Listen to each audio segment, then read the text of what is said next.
Yep, that's much better. Hey everyone, welcome back to Xenoblade Chronicles. In the last episode, we took care of a few things around Colony 6. And now, last time we heard, we had the heads from Noporiki that we needed to take down a certain someone. This is not that guy. But I just wanted to present this guy here because we've seen on a few occasions throughout through. I like this flow. Well, I guess that's an easy way in which you can take this guy down. Yeah, but like without Ricky, he doesn't have the damage over time, so he's still alive down there. Yes. I'm gonna have to go down, aren't I? Anyway, before things get offhand, I just want you to know that we end this fight before it even began, as he wanders off the river and assumedly into the distance. No, finally, I want to make my point known. We have seen a few demonic and religious references in this game, you know, apart from Zanza being God and whatnot. This guy's name, Beelzeb. It is pretty much an alliteration of Beelzebub. Yeah, Satan. Just wanted to let that sink in for a second. And how misleading that name is. They call this thing Beelzebub, but yet he's just in a random place in the marsh and not even a unique monster or even a boss. I mean, come on, they could have called the Master O'Bart Beelzebub. You know, because he had the horns, he was an amalgamation of a lot of animals, it would have made sense. What does that mean? Because I'm not religiously inclined. That is a nickname for Satan. Ah. Or, you know, depending on what type of Satan you're looking at. But anyway though, demonic references aside, we have taken out a few monsters. Unfortunately, this guy is one of them. But our big deal is this guy. Right now, just give us a moment and we'll take care of the entourage. Trust me, you want to take care of the little ones beforehand. I'll show you why soon.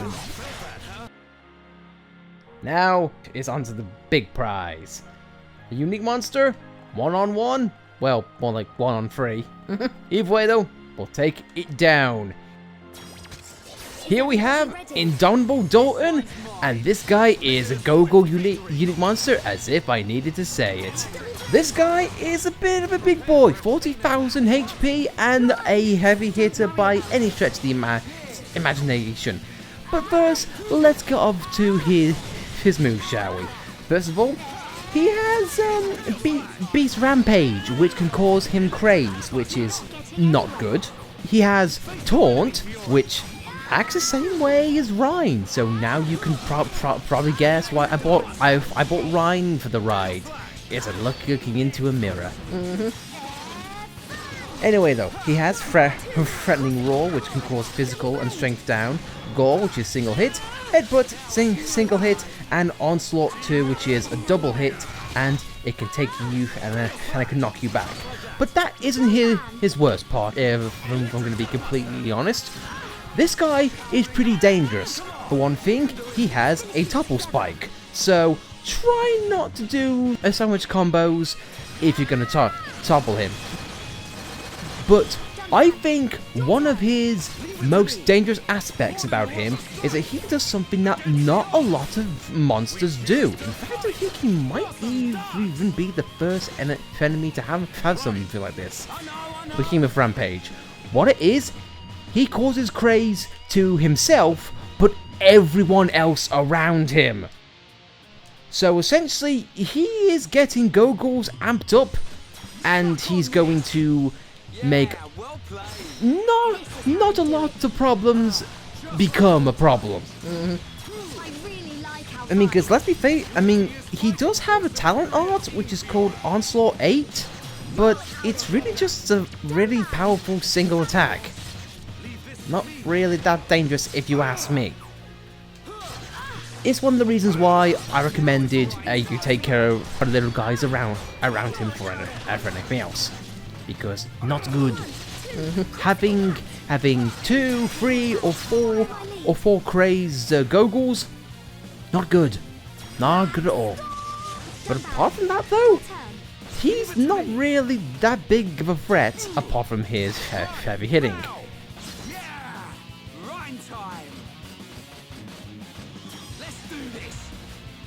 Yeah, well played! Just like old times! We were amazing.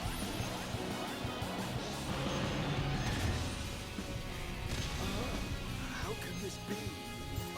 Michael Dunban is being killed by his most simple attack. But I'm just going to make sure that things get done. Dunban is going to survive because he is, of course, Dunban. I want to give a little bit of a backstory at this guy on our personal note. This guy was a tough fight for us during our first playthrough. I can remember us having a really rough time, us dying multiple times from either himself, the Gogles, or just being completely mauled before we even got a chance to get to him.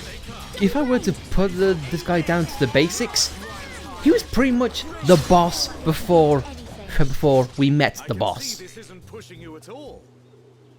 Good thing I'm here. No? Anyone? Thanks, Ryan. That was a bit delayed, but hey, you get the picture. Signing off though, we get Power Drain for Fiora. No, another Goggle Horn. Whoop-de frickin' do. And Didn't Peel. we just buy Power Drain though? Yes. No. That's his Fiora's advanced arts. Ah. Yeah, because we only had Fiora's basic. But you know what the awesome thing about that? Power Drain is the at least like the art book to show up with this guy. And one more on that topic is our book drops are the following: Aura Burst, Peerless, Slit Edge, and of course Power Drain. So you know what? All's well and good. So not only did we kill a monster which has been a thorn on our side for the longest time, but we also made Nopal Ricky happy, who in turn can make Nick happy. And you know, Nick, as long as he's not feeling worthless, I guess that's a good thing. Yeah, hopefully he can make something out of Nick. Yeah. Nopal Rick can make something out of Nick. As if that makes any sense. But if I were to, I know, but you know what? Feeling good about yourself is never a bad thing. Everyone should feel good about themselves. The PSA of Lightless. Always feel good. That's as broad of a term as I can make.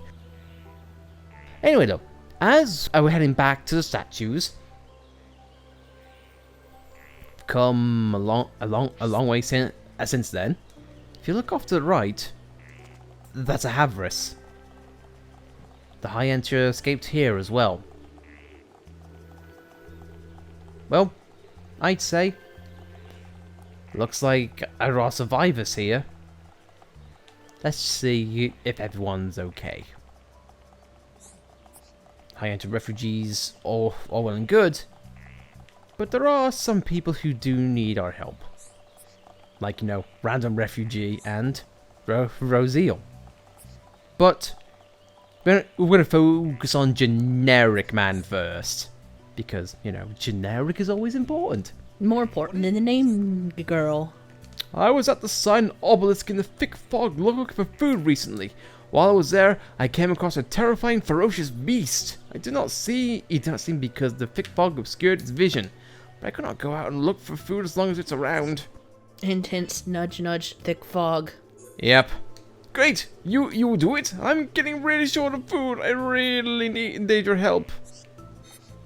Don't worry, pal. Since you're a generic NPC, I'll send you a telepathic message. Because that's apparently how you guys work. And it fogged up earlier. Yep. Can we just get like some smoke machines and just coerce him out? Like get a couple of fans and I don't know, pink mist stuff. Where's Sesame? There we go. My god. Took you long enough. Anyway, in the fog. If you come out looking, we're faced with a big lion. And he's flanked by a few friends. Well, let's not waste any time. Let's take on Mufasa himself. This is veteran Yozel, and just like Daulton, he himself has taunt. And he commits lock-on, pretty much as you can expect. If you couldn't tell, this guy hits hard, and he hits fast, but unlike Daulton, he can definitely be toppled and dazed with no drawbacks whatsoever. But he does have heavier damage and surprisingly more HP than Daulton, but doesn't make him less dangerous. Veteran Yozel, his talent art is Ultra Combo 8, which is similar to the other combos which we've seen in the past for a first game, but it hits harder and hits numerous times. Beast Rampage, which again, just like Yozel, or just like Daulton, he can inflict craze upon himself and all of his ferrous friends, hence why there's so many around him. Iron Howl, which can give him physical protect, Savage, which is an attack which can make you bleed, and surprisingly, Fire Breath. Who would have thought this guy was an incarnate of Growlithe? But either way, this guy does not hold as big of a threat if he's singled out, but these Yozels can act as fodder for tension and also chain attack building, because you can probably tell we've just done a chain attack and we're already pretty much halfway full already. That was great, guys. And just like Daulton, this guy also kind of acted as a semi-boss for us during our first playthrough, because we kept on dying to him, which is kind of laughable. But I do forget, Alice, did we encounter him during our first playthrough? Early on? I don't know, but I can remember one of my playthroughs. I don't know if it was between us or just myself, but I was just a level 25 Shulk. I was exploring the marsh, and I was going up a hill, and then I got mauled by this guy. I didn't even see him. He's just walking up, got ambushed, died. Yep. And you know what? Some people might call that jerkish, but for me, I kind of find it to be the charm of a JRPG, in which you can just go, wait, what's happening? And then suddenly dead. It's meant to be an adventure. So much an adventure we killed poor Ictus off screen. Oh well, crossfire I suppose. And Ryan's a badass. He's on the verge of death, but yet still punching a tiger in the face. You know what's even more badass? You using a former Monado to take out pests. And toppling them, making them excellent moves for zero gravity. But you know what? It was so nice, let's do it twice. I'm glad that didn't hit you. Leave this to me. And as you can probably tell, Out of here. all's well and done. Stop getting stronger. Just a little 1, 2. As I take out the last Ferris, we are left with a few chests here and there. Should be okay if we fight Let's like get this. this one for a start. Get an ignorant stone pot from the poor pricks we killed in the Yeah. crossfire. And finally, we get the Lucky Fang, Frozen Top, Fire's Curses, and a Mission Nebula for the Nopon called Ricky. And in case you need to know, the art books he drops are as follows. It is Anchor Chain, Final Flicker, Backslash, and Light Heal. Let's just say they love Dumban Shulk Ryan. But if you notice, we got something really special that popped up. So, I say let's go back to Connie 6, tell Noporiki the good news, as well as Vinaya. Hello, Noporiki. Been dealt with, Daulton. Daulton has been dealt with. How did it go? Was it an easy victory? Touch and go. Now go back to Satorl Marsh and defeat 10 Grove Quad Wings. I know you can do it. If you couldn't tell, the Grove quad wings are available at nighttime. They're level 85s. I think the Yozel's tougher, but hey ho. We'll cut back to when we've killed those quad wings and we'll make quick work of them. Because this little sign up on is never happy. Is everybody ready? Let me at 'em. Ready. Don't hold back. Ready. Pure energy is mine. Body. You're probably gonna get a British accent just by listening to her voice actress, aren't you? I know I can.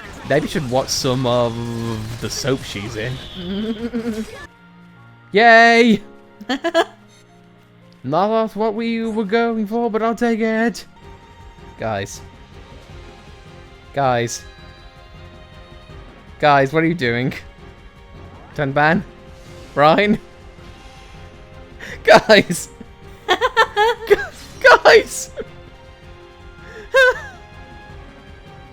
What are you doing? Chaps?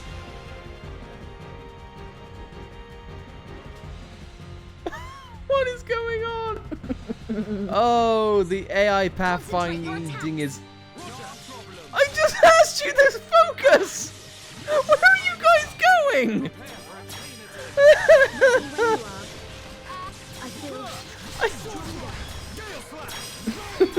Why? They're just headed back down where they were. Here we go. Well, we got the achievement of braving the element, which is simply take down a number of nebulas. So, not a complete waste of time. What the hell is that animation? Bring it on. If you're to hit the thing, you're actually meant to hit the thing. I quite really just got sick of it. Let's not lose our heads though. Thanks, Muffled Ryan. That wasn't muffled to me. It was in the opposite ear for me. The funny things of stereo audio. Okay. Those quad wings are a pain though when you're level 20 and trying to kill brogs at night. Yep, especially if you have an ether attack somewhere like Rinds or a burst. That's a pain. And we speak from experience. Brian Goddard is in more trouble than what was worth, and I've just now realized it's daytime and nothing is gonna spawn. Another reason to why I hate daytime, so Satorl Marsh. We've definitely got Adorable I randomness. think that's Bad at all. You know, Ricky. Developed 3 of Ricky's skill branches because, you know, Ricky's clearly here. What is going on with this game and getting things accomplished we're not meaning to? Or even directed? Ricky here in background. Ricky learned from watching you. That was a bit delayed. No, I just got drained of my ether. I don't care. Okay, I'm not really much for you using me. Fiora, are you okay? Yeah, I'm doing okay. I'm doing good and all, Dunban. I don't remember asking about you. Oh wait, I got a sudden pain in the neck. Okay, enough messing around. Let's move on. Oh, Dunban, please care. Keffy. No. Go to hell, Ryan. I just love Dunban and this little spit of acid there going. I don't remember asking you. Again, the voice acting of Rupert Jones cannot be unstated. He's got a little edge to him that makes him mature, majestic, but also sassy at the same time. Yeah. Very hard to come by with all 3. Mr. Jones, please come back. Can you get the definitive edition? Are you okay? Yeah, I'm doing okay. I'm doing good and all, Dunban. I don't remember asking about you. Oh wait, I got a sudden pain in the neck. Okay, enough messing around. Let's move on. So nice, he had to say it twice. I just wish Dunban just finished that sentence off by saying, oh yes, Ryan, I have a pain in the neck too. It's called you. But maybe it's too harsh, maybe not, who knows. Still though, Dunban is cool. Mm-hmm. I just wish I had him in Smash Brothers. Well, technically, as a Meve costume and then Shulk's final smash. His clothing made it in. Dunban's currently out there naked somewhere. Sakurai took off Dunban's clothes and now he has nothing. He never comes out his house anymore. Fiora, where's my clothes? Oh, sorry, Dunban. I can't hear you. I'm too busy being in Shulk's final smash. but I'm in that too. At least I have clothes. Is Fine. everybody ready? I hate these things. Make it a swift victory. Feel the weight of your existence.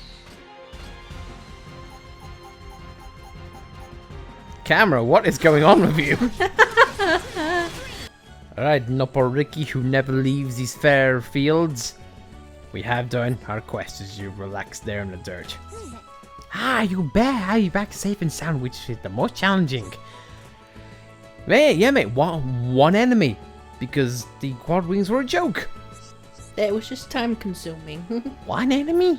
I suppose it'd be Nick's final test. He does need a challenge. I shall have him fight one. When you next sees him, he will become a great warrior. Thank you for all your help, friends. Great work. Let us be finishing this. We get attack episode 4 and attack ability 6 and 4-star affinity for Garnet 6. All's well and good.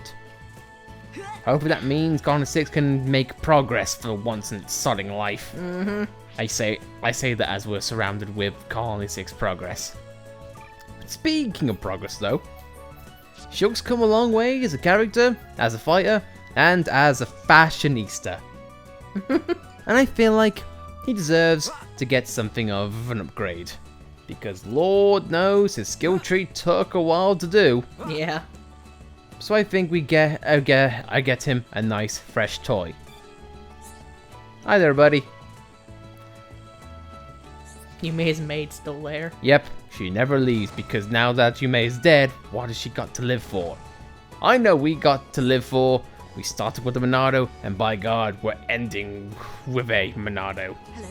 I see you have gathered the necessary materials. I will get to work immediately.